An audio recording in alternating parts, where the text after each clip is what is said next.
Պարոն Հասանով, մենք ի վերջո ազգային ժողովի կանոնակարգ սահմանադրական օրենքի կարգավորումների հիման վրա ենք կարծես առաջին նստաշրջանի անցկացումը մեկնարկում։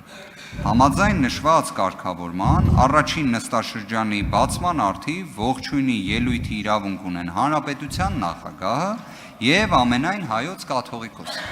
Մեր խմբակցության կողմից նշված հարցը բարձրաձայնվեց։ Հիմա դուք նիստը նախագահողն եք։ Տարիքով ավագն եք, ձեր խոսքում հիշատակեցիք 6-րդ, 7-րդ, 8-րդ գումարման ազգային ժողովների առաջին նստաշրջանի նիստերը,